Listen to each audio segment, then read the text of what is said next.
Hello everyone, मैं हूं doctor Maneka Sharma. आज के वीडियो में हम एक ऐसे कॉमन डेंटल प्रॉब्लम के बारे में बात करने जा रहे हैं जो बहुत ही कॉमन है। हर एक दूसरे पर्सन में इसकी शिकायत होती है।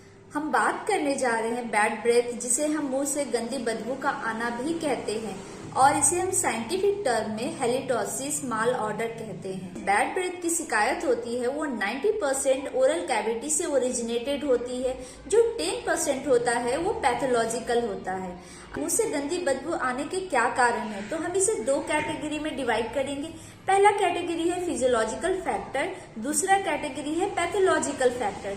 जो फिजियोलॉजिकल फैक्टर है उसमें 90% जो होते हैं वो ओरल कैविटी से ओरिजिनेटेड होते हैं। तो कौन कौन से फिजियोलॉजिकल फैक्टर है जिसकी वजह से हमारे मुंह से गंदी बदबू आती है? तो पहला है आपका, अगर आप गलत तरीके से ब्रश कर रहे हैं, ब्रश ठीक से नहीं कर रहे हैं, 2 टाइम ब्रश नहीं कर रहे हैं और आपके दांतों पे खाना जो है फंसा ही रहा है, तो उसके वजह से हमारे माउथ से भी गंदी बदबू आती है। फिर है गार्लिक, ऑनियन खाने के बाद भी हमारे मुंह से गंदी बदबू आती है।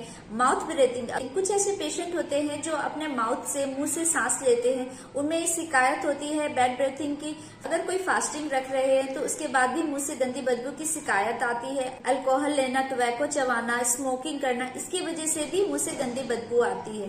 एज के साथ भी ये बहुत बार होता है कि हमारे मुंह से गंदी बदबू की शिकायत आने लगती है। दूसरा फैक्टर है पैथोलॉजिकल फैक्टर। पैथोलॉजिकल फैक्टर में अगर कोई पेरियोडोंटल प्रॉब्लम है, डिजीज है, जैसे जिंजिवाइटिस हुआ, पेरियोडोंटाइटिस की प्रॉब्लम है, तो हमारे मुंह से गंदी बदबू आती है।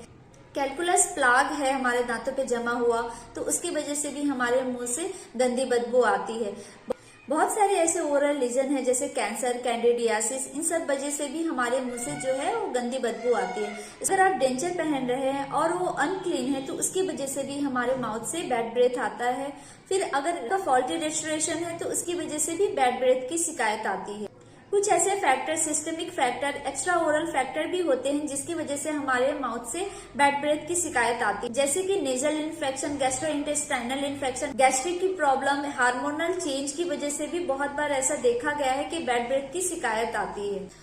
अब इसके ट्रीटमेंट क्या है, कौन से ऐसे घरेलू तरीके हैं जिसकी सहायता से हम बैड ब्रेथ से छुटकारा पा सकते हैं? तो जैसा कि मैंने बताया आपको कौन कौन से ऐसे रीजन है जिसकी वजह से हमारे माउथ से गंदी बदबू आती है, तो इन सब आदतों में हमें चेंज करना पड़ेगा।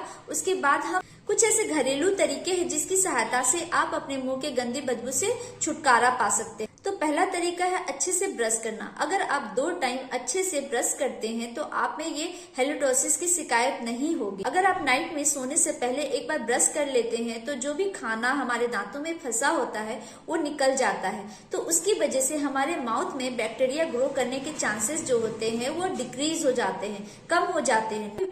नाइट में सलाइवा का फ्लो जो होता है वो कम होता है और बैक्टीरिया का ग्रो ज्यादा होता है। तो अगर आप अच्छे से ब्रश करके सोते हैं तो आपको जो बैड ब्रेथ की शिकायत है वो सुबह उठने पे बहुत कम होगा। ये नॉर्मल होता है कि हम जब भी सुबह उठते हैं तो हमारे माउथ से गंदी बदबू आती है, ये नॉर्मल है। लेकिन बहुत ज्यादा अगर आए आपके मुंह से गंदी बदबू तो आप समझ ले किसी न किसी रीजन की वजह से ही आ रहा है। दूसरा तरीका है माउथ वॉश का यूज करना। क्लोरहेक्सिडिन माउथ वॉश का आप इस्तेमाल कर सकते हैं।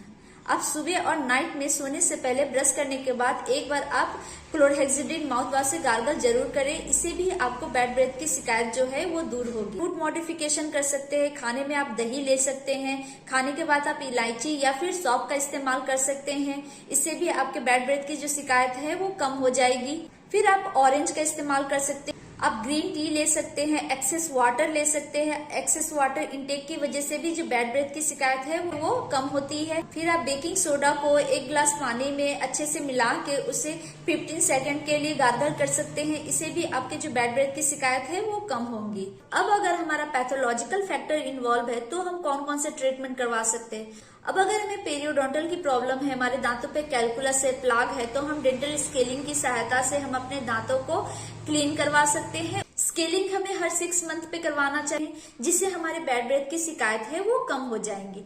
अगर फॉल्टी रेस्टोरेशन है जिसकी वजह से बैड ब्रेथ आ रहा है तो उसे भी हम चेंज करवाएंगे, जिससे बैड ब्रेथ की शिकायत है वो कम हो जाएंगी। अगर ओरल लीजन है जैसे कि कैंसर, कैंडिडियासिस, तो इसका हम ट्रीटमेंट करवाएंगे। ट्रीटमेंट करवाने के बाद ही हमारे माउथ से जो गंदी बदबू आने का शिकायत है वो कम होगा। अगर आपको ये वीडियो इन्फॉर्मेटिव लगे तो ऐसे ही इन्फॉर्मेशन के लिए लाइक, सब्सक्राइब करना ना भूले।